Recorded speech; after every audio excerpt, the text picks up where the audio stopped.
What's up, guys? Welcome to another episode of Backstream Outdoors. I'm Johnny, and today, as you can see, we're not on the water. If you guys keep up with my shorts, then you know that I've been dealing with a back strain lately, but finally got to the doctors. We're getting that taken care of, still in the healing process.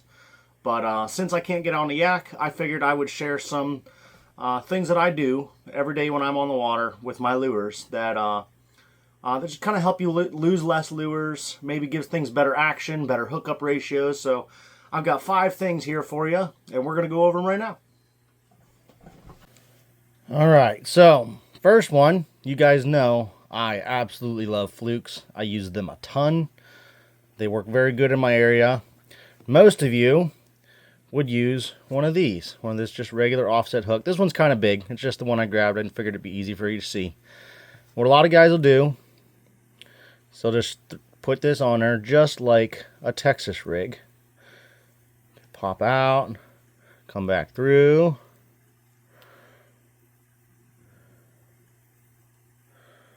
And pop that out just like so. And that's how you see a lot of guys fish these. Okay? Is there anything wrong with that? No. This works great. It keeps weedless. Having this head up on the line a little bit kind of gives it a real nice darting action. But downside is it tears your lures up really fast. Now, they have another hook that is specifically made for this type of situation. And I know I showed you guys in one of my shorts. See that screw there? This is going to be used with lots of different rubber lures. And I really have come to like these. I notice I lose way less. And even when my fluke starts getting really beat up, you can just still run this. And I'm going to show you how I do that. So, we take this here. Stick her in the end. You're going to twist. Make sure you get that nice and straight. You don't want it hanging out one side. Nice and straight. Okay.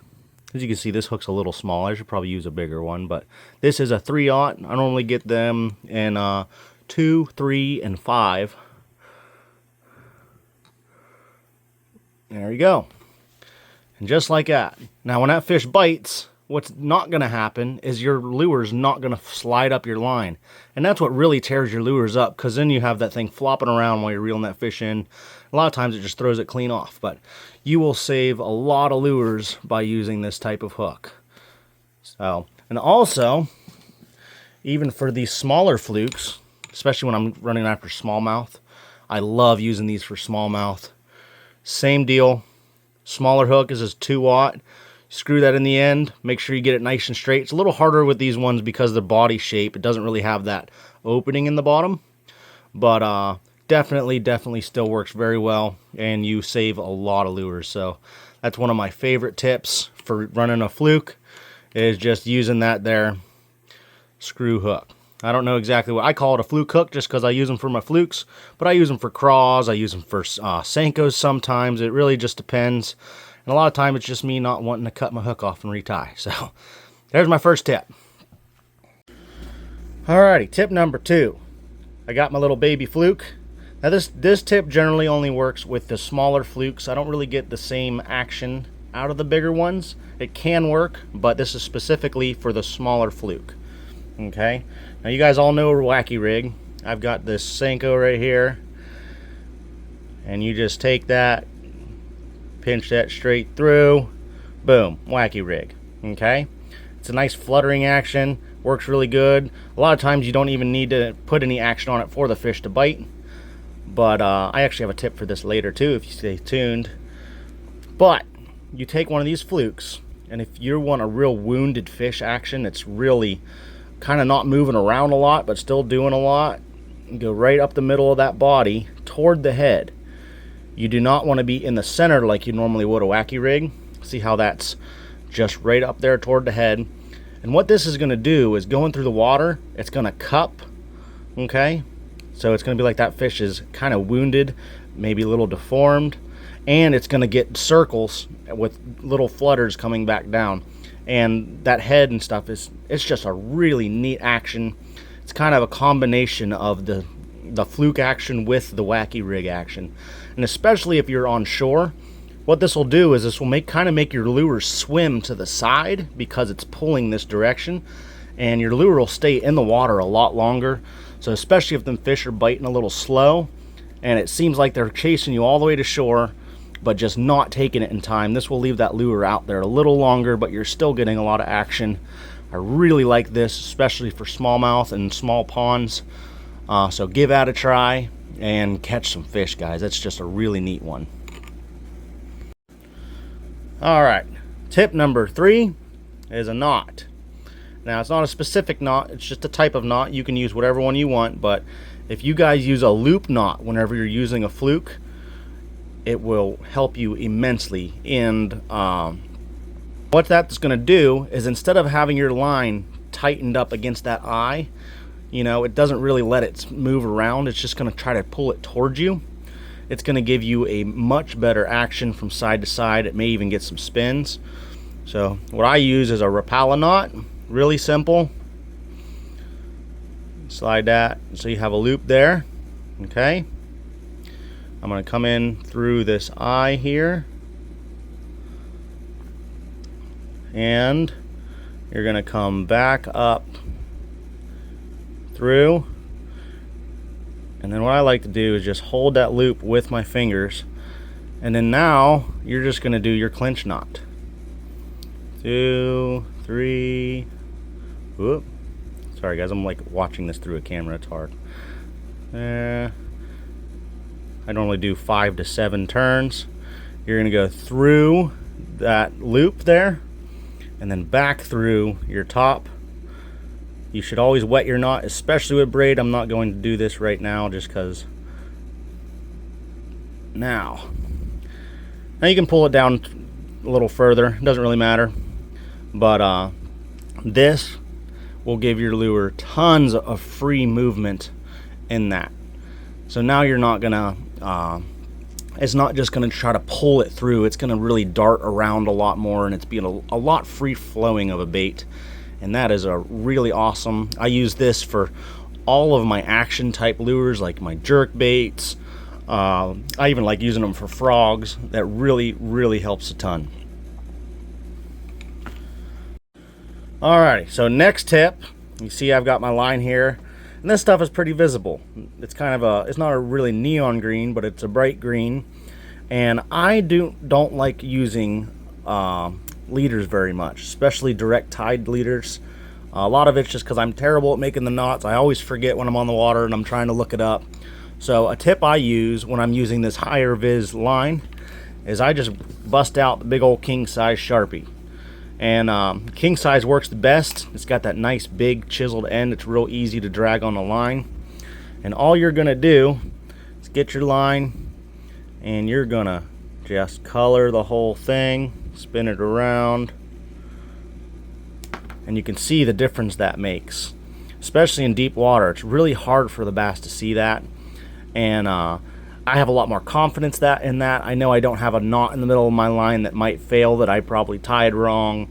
And it's just a really quick, easy hack to use that high vis line, but you still get that kind of invisibility there at the end. And then what I like to do is I generally color the first 8 feet of my line from my lure back to my reel, about 8 feet, and works really well. I can still have that high vis line up on top of the water where I can see strikes really well, and it helps a ton. It's a really cool trick when you're using high vis braid. All right, tip number 5. You see I got here this lure, and if you notice, it's got a red hook on it. Now, why is there a red hook on it? Now, a lot of times with these lures, you'll get a lot of short strikes, as they'll just be slapping at it at the back. Bass are blue, yellow colorblind, so they don't see blue and yellow very well at all. But red shines out to them very well. They can see that good. And what this does is it just kind of, especially putting it up here in the middle of the body, it gives that bright color right there in the middle of the lure, which gives you a better chance for them to try to hit in the center rather than short strikes coming in the back. because it's funny, you have this big treble hook in the back, but they always seem to miss when they hit back here. And you can actually see how beat up the back of this one is just from using it over the years. But that is a huge game changer, especially smallmouth out on the river. Put a red hook. This works on your poppers. It works on your jerk baits, whatever you want to use it on. Try adding a red hook up there on that front hook slot, and that will greatly increase your hookup ratios, and it's really been a game changer for me. Alright guys, bonus. I know I said I was only going to do 5, but I wanted to show you guys this with the Senko because I mentioned it and forgot to bring it up. So we all know the Wacky rig. Super easy, simple. Downside with this is you have one issue of it just throwing itself clean off the hook here. Another one is it likes to slide up your line just like that fluke. And what it'll do is end up just cutting it in half and you end up losing your Senko. You go through a lot of them this way. So one trick I like to use, there's a lot of different ways that you can do this. I see people use big straws, but you grab you a couple of O-rings. Now you can do one in the middle, but what I don't like about that is that hook kind of sits like this. You know what I mean?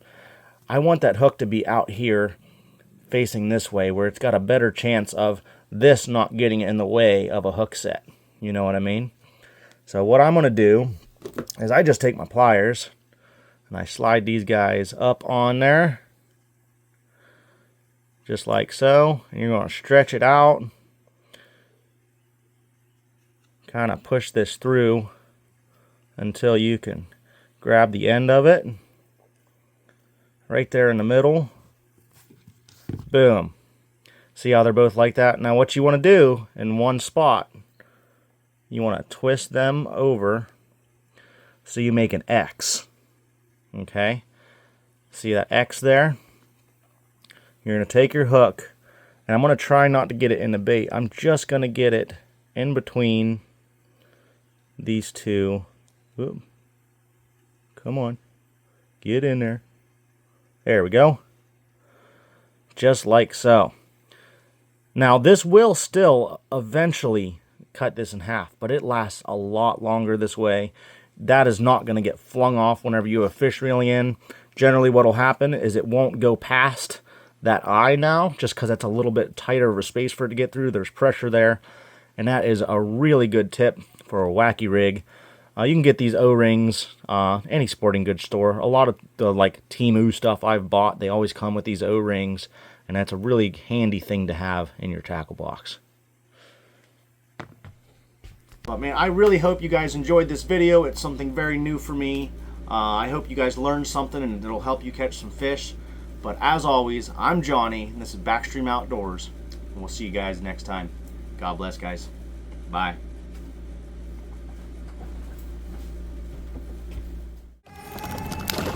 Oh man! Look at that fish! Run, run, run. Go get him, run, run. Guys, what did I just catch? Oh, look at him. All right. Nice box.